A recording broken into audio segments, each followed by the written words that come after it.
പാകിസ്ഥാനിൽ നിന്നും തികച്ചും ആശങ്കാജനകമായ ഒരു വാർത്തയാണ് ഇപ്പോൾ പുറത്തുവരുന്നത്. പാകിസ്ഥാൻ രാഷ്ട്രീയത്തിലെ ഏറ്റവും പോപ്പുലറായ നേതാവ്, മുൻ പ്രധാനമന്ത്രിയും ക്രിക്കറ്റ് ഇതിഹാസവുമായ ഇമ്രാൻ ഖാന്റെ ആരോഗ്യനില അതീവ ഗുരുതരമാണെന്നാണ് റിപ്പോർട്ടുകൾ സൂചിപ്പിക്കുന്നത്. അദിയാല ജയിലിൽ കഴിയുന്ന അദ്ദേഹത്തിന്റെ വലതു കണ്ണിന്റെ കാഴ്ച ഏതാണ്ട് പൂർണ്ണമായും നഷ്ടപ്പെട്ട അവസ്ഥയിലാണെന്ന വാർത്ത പാകിസ്ഥാനിൽ വലിയൊരു രാഷ്ട്രീയ കൊടുങ്കാറ്റിന് തന്നെ കാരണമായിട്ടുണ്ട്.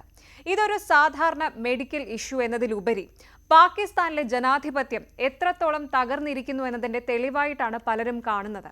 കേസ് ഇപ്പോൾ പാകിസ്ഥാൻ സുപ്രീം കോടതിയുടെ മുന്നിലെത്തിയിരിക്കുകയാണ്. എന്താണ് യഥാർത്ഥത്തിൽ ഇമ്രാൻഖാന് സംഭവിച്ചത്? ജയിലിനുള്ളിൽ അദ്ദേഹം നേരിടുന്നത് ക്രൂരമായ അവഗണനയാണോ? ഈ വിഷയത്തിൽ പാകിസ്ഥാൻ സുപ്രീം കോടതിയുടെ ഇടപെടൽ എന്താണ് നോക്കാം. ഇമ്രാൻഖാന്റെ ആരോഗ്യനില പരിശോധിക്കാൻ കോടതി നിയോഗിച്ച അമിക്കസ് ക്യൂറി സൽമാൻ സഫ്ദർ സമർപ്പിച്ച റിപ്പോർട്ടിലാണ് ഈ വിവരങ്ങളുള്ളത്. 2025 ഒക്ടോബർ വരെ ഖാന്റെ 2 കണ്ണുകൾക്കും യാതൊരു പ്രശ്നവും ഉണ്ടായിരുന്നില്ല. എന്നാൽ അതിനുശേഷം കണ്ണിന് മങ്ങലും കാഴ്ചയ്ക്ക് അവ്യക്തതയും അനുഭവപ്പെട്ടു. ഇത് തുടങ്ങിയതോടെ അദ്ദേഹം ജയിൽ അധികൃതരെ പലതവണ വിവരം അറിയിച്ചിരുന്നു. പക്ഷേ തുടർച്ചയായ പരാതികൾക്ക് ശേഷമാണ് ഒരു മെഡിക്കൽ ചെക്കപ്പിന് അധികൃതർ തയ്യാറായത്. പരിശോധനയിൽ വലതു കണ്ണിൽ രക്തം കട്ടപിടിച്ചതായി കണ്ടെത്തി. ഇത് കണ്ണിന്റെ കോശങ്ങളെ സാരമായി ബാധിച്ചിട്ടുമുണ്ട്. പാകിസ്ഥാൻ ഇൻസ്റ്റിറ്റ്യൂട്ട് ഓഫ് മെഡിക്കൽ സയൻസിലെ ഡോക്ടർമാർ ഇപ്പോൾ പറയുന്നത് അദ്ദേഹത്തിന് വലതു കണ്ണിൽ വെറും 15% കാഴ്ച മാത്രമേ അവശേഷിക്കുന്നുള്ളൂ എന്നാണ്. ഈ റിപ്പോർട്ട് പുറത്തു വന്നതോടെ സുപ്രീം കോടതി ഗൗരവകരമായ നിലപാടാണ് സ്വീകരിച്ചത്. ചീഫ് ജസ്റ്റിസ് യഹിയ അഫ്രീദി ഉൾപ്പെട്ട ബെഞ്ച് പറഞ്ഞത് ഒരു തടവുകാരന്റെ ജീവനും ആരോഗ്യവും സംരക്ഷിക്കുക എന്നത് ഭരണകൂടത്തിന്റെ ഉത്തരവാദിത്തമാണ് എന്നാണ്. ഫെബ്രുവരി 16-നകം ഇമ്രാൻഖാന് ഏറ്റവും മികച്ച നേത്രരോഗ വിദഗ്ധരുടെ നേതൃത്വത്തിൽ സമഗ്രമായ ഒരു മെഡിക്കൽ പരിശോധന ഉറപ്പാക്കാൻ കോടതി ഉത്തരവിട്ടു.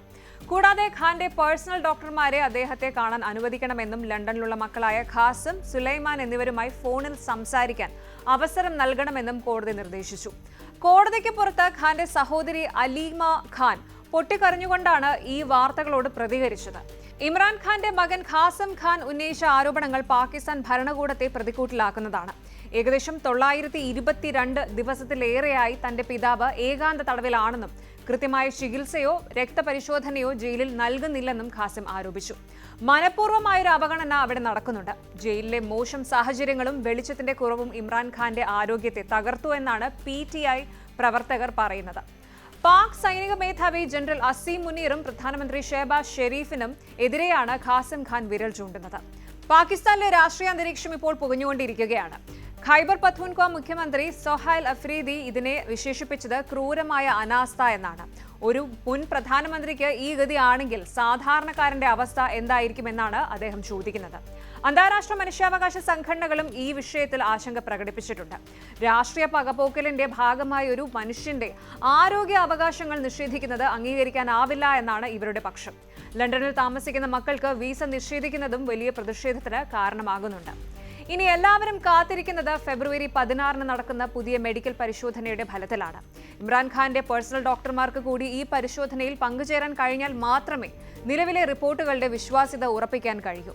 കാഴ്ച പൂർണ്ണമായും നഷ്ടപ്പെടാൻ സാധ്യതയുള്ളതിനാൽ അദ്ദേഹത്തിന് വിദേശത്ത് ചികിത്സ ആവശ്യമായി വരുമോ എന്ന കാര്യത്തിലും ചർച്ചകൾ നടക്കുന്നുണ്ട്. പാകിസ്ഥാന്റെ ജനകീയ പ്രക്ഷോഭങ്ങൾക്ക് ഈ സംഭവം ഒരു പുതിയ ഊർജ്ജമാകുമോ എന്ന് വരും ദിവസങ്ങളിൽ നമുക്കറിയാം. ജനാധിപത്യം എന്ന് അവകാശപ്പെടുന്ന ഒരു രാജ്യത്ത് ഇത്തരമൊരു സംഭവം ഉണ്ടാകുന്നത് അങ്ങേയറ്റം ദൗർഭാഗ്യകരമാണ്. രാഷ്ട്രീയമായി നിങ്ങൾക്ക് ഇമ്രാൻഖാനോട് വിയോജിപ്പുണ്ടാകാം. പക്ഷേ ഒരു മനുഷ്യൻ എന്ന നിലയിൽ അദ്ദേഹത്തിന് അർഹമായ ചികിത്സ നൽകേണ്ടത് നീതിന്യായ വ്യവസ്ഥയുടെ കടമയാണ്. കൂടുതൽ വാർത്തകൾക്ക് News 18 Keralam YouTube channel subscribe ചെയ്യുക.